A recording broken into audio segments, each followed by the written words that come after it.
Chennai Stanley அரசு மருத்துவமனையில் அனுமதிக்கப்பட்ட விசாரணை கைதி உயிரிழந்த நிலையில் போலீசார் சித்திரவதை செய்து அடித்துக் கொன்றதாக கூறி உறவினர்கள் வாக்குவாதத்தில் ஈடுபட்டனர்.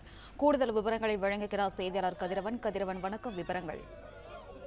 சென்னை தாம்பரம் தங்க நகர் காவல் நிலைய எல்லைக்குட்பட்ட பகுதியில் வசித்து வருவர் புனிதன். இவருக்கு கடந்த 2 வருடங்களுக்கு முன்பாக திருமணமாகி 1 வயதுல குழந்தை இருக்கிறது. கடந்த 2020ஆம் ஆண்டு அதே பகுதியில் உள்ள தனியார் மதுபான பார்ல ஏற்பட்ட தகராறுல புனிதன் மீதும் தாக்குதல் நடத்தப்பட்டதாகவும் அப்போது எதிர் தரப்பை சார்ந்தவரிடமிருந்து நகை பறித்ததாக தங்க நகர் காவல் நிலையத்தில் புகார் அளிக்கப்பட்டு புனிதன் மீது வழக்கு பதிவு செய்யப்பட்டு அந்த வழக்கில் சிறையில் அடைத்ததாகவும் குடும்பத்தில் தெரிவித்தார்கள். இந்த வழக்கு தொடர்ந்து விசாரணை இருக்கக்கூடிய நிலையில 4 நாட்களுக்கு முன்பாக அந்த வழக்கில் நீதிமன்றத்தில் ஆஜராகாதனால NPW வாரண்ட் இருப்பதாக கூறி 3 போலீசார் புனிதனை வீட்டில் இருந்து அழைத்து சென்றதாகவும் கையெழுத்திட வேண்டும் என்று கூறி அழைத்து சென்ற நிலையில அவரை மேஜிஸ்ட்ரேட் முன்பாக ஆஜர்படுத்தி புழல் சிறையில் அழைத்த நிலையில தான் நேற்று மதியம் 1 மணி அளவில் அவர் புழல் சிறையில உடல்நிலை பாதிக்கப்பட்டு நிலைமை மோசமானதுனால அரசு ஸ்டான்லி மருத்துவமனைக்கு கொண்டு செல்லப்பட்டதாகவும் அங்கு சிறைவாசிகள் வார்டில் சிகிச்சை பெற்று வந்த நிலையில அவர் இன்று மாலை 4:30 மணி அளவில் உயிரிழந்ததாக மருத்துவமனை தரப்புல உடல்நிலைக்கு தெரிவிக்கப்பட்டிருக்கிறது.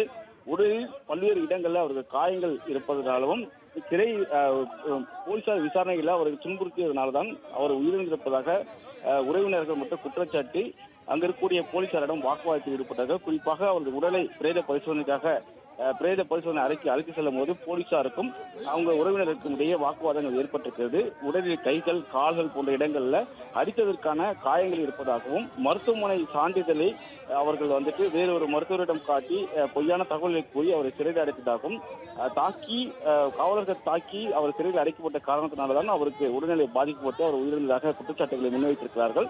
இந்த சம்பவத்திற்கு உயர் அதிகாரிகள் விசாரணை நடத்தி வருவதாகவும் கடந்த 5 நாட்களுக்கு முன்பாக அவர் சிறையில் அடைக்கப்பட்டதாகவும் மருத்துவமனை சான்றிதழ் இல்லாமல் அவர் அடைக்கப்பட முடியாது என்ற ஒரு தகவலையும் காவல்துறையினர் சார்பாக தெரிவிக்கப்பட்டிருக்கிறது.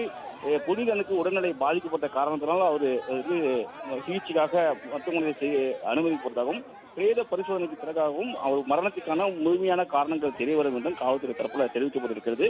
தற்போது இவர்கள் காவல்துறையினர் சித்திரவதை செய்து அவரை தாக்கியதால் தான் புனிதன் உயர்ந்ததாக குற்றச்சாட்டை முன்வைத்து அவரது உறவினர்கள் தொடர்ச்சியாக காவல் நிலையத்திடம் அதே உயரதிகளிடம் குற்றச்சாட்டுகளை முன்வைத்து போராடிக்க இருப்பதாகவும் அவர்களுக்கு நீதி வேண்டும் என்றும் அவரது குழந்தை இருப்பதனால அவர்களின் எதிர்காலம் கருதி முறையான நடவடிக்கைகள் மேற்கொள்ளப்பட வேண்டும் என்றும் உறவினர்கள் தரப்புல ஒரு கோரிக்கையானது வைக்கப்பட்டிருக்கிறது. விவரங்களுக்கு நன்றி கதிரவன். பிளே ஸ்டோர் மற்றும் ஆப் ஸ்டோரில் இருந்து பாலிமர் செயலியை QR கோடு மூலம் பதிவிறக்கம் செய்யுங்கள். செய்திகளை உடனுக்குடன் பெறுங்கள்.